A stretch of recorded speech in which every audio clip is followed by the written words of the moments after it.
Hello students, today we are going to study chapter 7 of your English first book. आपकी जो English first की book है उसका chapter 7 Sarojini Naidu हम पढ़ने वाले हैं। पेज नंबर इज 64, ठीक। And this is a chapter 7 Sarojini Naidu. तो ये चैप्टर सरोजनी नायडू के बारे में है, जो कि कौन है पता है आपको? Yes, governor of India. ठीक, देखते हैं इनके बारे में इस चैप्टर में क्या लिखा है। Sarojini Naidu was one of the most prominent leaders of the Congress. Congress की बहुत ज्यादा प्रोमिनेंट यानी कि महत्वपूर्ण और बहुत ही ज्यादा प्रमुख और इम्पोर्टेंट लीडर रही हैं ये कांग्रेस पार्टी की। She had been associated with the Indian National Congress even before Gandhi ji appeared on the national scene in India. Means Gandhi ji से भी पहले वो इंडियन नेशनल कांग्रेस से जुड़ी हुई हैं, ठीक। In fact first Guru in politics was Gopal Krishna Gokhale. उनके जो फर्स्ट गुरु थे गोपाल कृष्ण गोखले थे पॉलिटिक्स में। Who fuelled in her the latent fire of patriotism, जिन्होंने उनको पैट्रियोटिज्म सिखाया, उनके मन में पैट्रियोटिज्म के लिए की भावना भरी। पैट्रियोटिज्म मतलब देशभक्ति की भावना भरी। He had told her once, उन्होंने उनको एक बार बताया था, यानी कि गोपाल कृष्ण गोखले ने सरोजनी नायडू को एक बार ये बताया था। Stand here with me with stars and hills in witness and in their presence consecrate your life and your talent, your song and your speech, your thoughts and your breath to the motherland।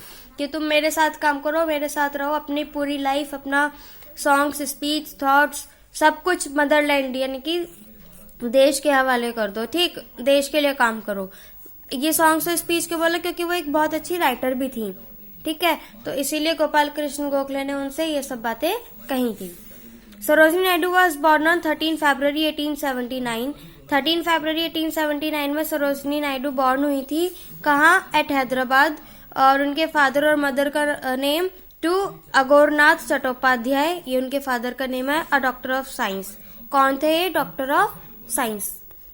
And Barada Devi a poetess, और इनकी mother है बरादा देवी, और ये कौन थी? एक poet's थी, एक कवित्री थी ये। She was the eldest of 8 siblings. 8 भाई बहन थे, 8 सिबलिंग्स थे। सिबलिंग्स मतलब भाई बहनों को बोलते हैं, और ये सबसे बड़ी थी, ठीक। बाकी सब छोटे थे। She wrote the lady of the lake, उन्होंने लिखा the lady of the lake, a poem of 1300 lines. एक पोयम थी 1300 लाइन्स की।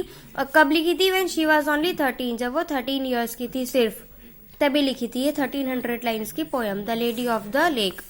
She was sent to England to study while she was still in her teens। और जब वो teen age में थी, यानी कि 13 to 19 की एज में थी, तभी उनको इंग्लैंड भी भेज दिया गया था पढ़ाई के लिए। Her poetry came to the notice of some leaders, उनकी पोइट्री कुछ लीडर्स के सामने आई। एंड पोइट्स देयर, और पोइट्स के सामने भी आई। हु अप्रिशिएटेड इट, जिन्होंने उसकी तारीफ की। अप्रिशिएट मतलब तारीफ करना, और इनकरेज किया, उनको साहस दिया, प्रोत्साहन दिया। On her return to India, जब वो इंडिया लौट कर आई, शी मैरिड डॉक्टर नायडू, उन्होंने डॉक्टर नायडू से शादी कर ली इन 1898। कब करी थी शादी? 1898 में। She had 4 children from the alliance, और इस रिश्ते से यानी कि जो उनके हस्बैंड थे उनके 4 चिल्ड्रन थे। कितने? 4 चिल्ड्रन थे। For many years Sarojini remained a member of the Congress Working Committee, and in 1925 she was elected president of the Kanpur session of the Congress।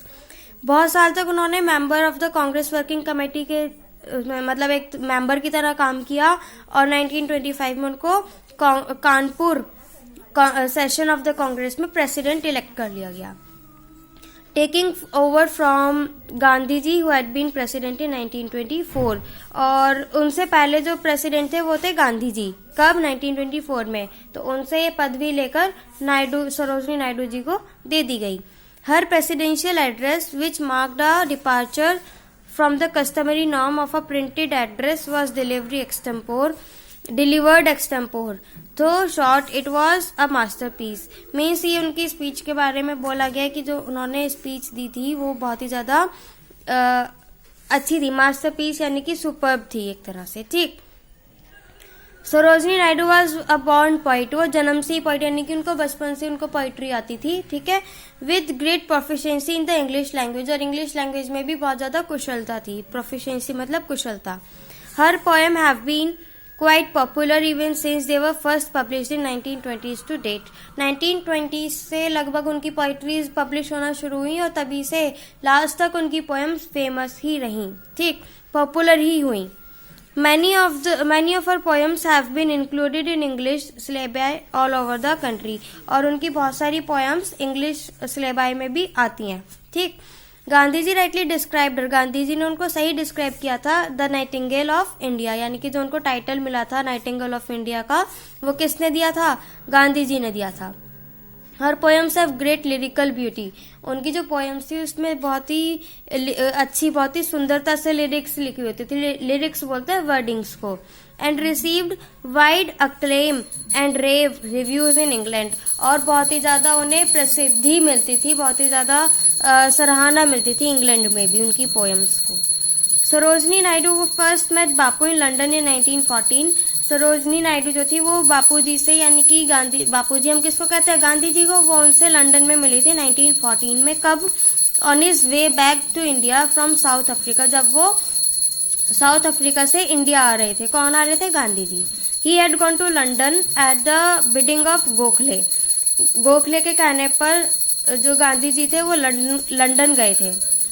Indian students in London had arrange the reception for Bapu. जो London में Indian students, यानी कि India के students जो वहां जाके पढ़ते हैं लंदन में, उन्होंने एक रिसेप्शन यानी कि उनके वेलकम के लिए एक प्रोग्राम अरेंज किया. And Sarojini Naidu was requested to bring him to it.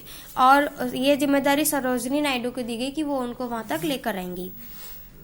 When she entered his cabin, जब वो उनके कैबिन में एंटर हुई सरोजनी नायडू गांधी जी के कैबिन में. Gandhi ji was in the middle of his evening meal. वो अपना खाना खा रहे थे, इवनिंग मील ले रहे थे. At the sight of which she made a face. और जो देखते ही उन्होंने अजीब सा फेस बनाया. And was so irreverent that it made Gandhi ji laugh. और ऐसा था कि मतलब गांधी जी को हंसी आ गई एकदम. She later described her first impression of Gandhi ji in her own vivid style. तो बाद में इन्होंने गांधी जी को, जो उनका फर्स्ट इम्प्रेशन था, गांधी जी का इम्प्रेशन नायडू जी पर, सरोजनी नायडू पर, वो उन्होंने बाद में अपने स्टाइल में डिस्क्राइब किया. कैसे? A little man with shaven head. एक little man with shaven head. Shaven head मतलब बिना बालों का, गंजा. Seated on the floor. Floor पे बैठा हुआ. On a black prison blanket. Black colour का blanket. And eating a messy meal of squash tomatoes and olive oil out of a wooden prison bowl. ये मतलब उनके खाने को डिस्क्राइब किया गया है. Around this were range some battered tins of parched groundnuts and tasteless biscuits of dried plantain flour. ये भी कि आसपास उनके ग्राउंडनट्स के छिलके वगैरह पड़े हैं, बिस्किट्स वगैरह हैं. I burst instinctively into laughter at the amusing and unexpected vision of a famous leader. और इतने फेमस लीडर को कि इस कंडीशन को, इस रूप को देखते हुए उनको बहुत ज्यादा हंसी आ गई. Whose name had already become a household word in our country. और मतलब वो एक ऐसे लीडर थे, कौन? गांधी जी, जो जिनको अब बच्चा बच्चा पूरे देश में जानता था. He lifted his eyes. उन्होंने अपनी आईज उठाई. And laughed back at me saying, और फिर से हंसने लगे, you must be madam Naidu. और वो उन्होंने कहा कि आप मैडम नायडू है ना. Who else dare be so irreverent. कोई किसी और की हिम्मत कैसे हो सकती है इतना irreverent होने की. Come in and share my meal. आओ और मेरे साथ, मतलब आप भी खा लो. No thanks I replied. उन्होंने रिप्लाई किया no thanks. Sniffing. What an abominable mess it is. और ये बिल्कुल मतलब अजीब है. इन 1942 to 43, 42 से 43 में Sarojini Naidu and Gandhi ji among others were under detention in Aga Khan palace in connection with the freedom movement. मतलब ये 42 से 43 सरोजनी नायडू जी ने और गांधी जी ने एक साथ काम किया आगा खान पैलेस में फ्रीडम मूवमेंट से रिलेटेड. ठीक. The condition at this detention camp hardly differed from other jails. मतलब वो जो डिटेंशन कैंप था, वो जो कैंप था, उसकी कंडीशन बिल्कुल जेल जैसी ही थी. With the only exception that they were allowed to cook their food themselves. लेकिन बस वहां पे एक ये था कि वो अपना खाना खुद बना सकते थे. As they did not have enough to do to keep themselves busy all day long. क्योंकि उनके पास ज्यादा कुछ करने के लिए नहीं था सारे दिन, तो इतना था कि वो अपना खाना खुद बनाएंगे. Gandhi ji suggested the inmates to have sports, फिर गांधी जी ने सजेस्ट किया कि चलो स्पोर्ट्स खेल खाल के ही टाइम स्पेंड कर लेते हैं. So a badminton court was got ready, तो एक बैडमिंटन कोर्ट रेडी किया गया. And Bapu and Sarojini Naidu inaugurated the game, Bapu ji ने और सरोजिनी नायडू ने गेम की स्टार्टिंग की. They had never played the game before, उससे पहले उन्होंने कभी नहीं खेला था दोनों ने ही. And they manage to hit the shuttlecock across the net once after several attempts, और एक बार भी वो एक बार में नेट के पार कॉक को शटलकॉक को नहीं पहुंचा पा रहे थे, टाइम लग रहा था थोड़ा सा. ठीक है, बार बार हिट करने पे वो कॉक जा रही थी नेट के पार. इट वॉज ग्रेट फन, बहुत मजा आ रहा था उन्हें. Of course they did not play after that, उसके बाद वो कभी नहीं खेले. But love to watch others play the game, और फिर जब बाद में लोग खेलते थे तो उनको देखकर मजे करते थे वो. ठीक है, वो भी अच्छा लगता था. Sarojini Naidu was not keeping too well in prison, मतलब सरोजिनी नायडू को मतलब इतनी इंपॉर्टेंस मतलब ज्यादा अच्छे से नहीं रखा गया. She often suffered from fever, उनको वहां पे इन्वायरमेंट सूट नहीं किया, मीन्स उनको फीवर हो गया. And frequent attacks of diarrhoea, और बार बार डायरिया भी हो रहा था.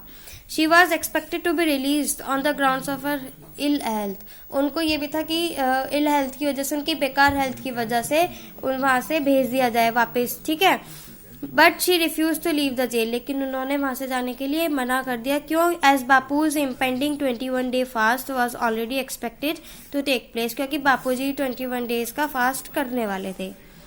When the fast finally took place, the fast के टाइम आया गांधी जी के, she took upon herself the responsibility of regulating the stream of visitors who were allowed to see Gandhiji and cutting short interviews as soon as she saw sign of fatigue in Bapu.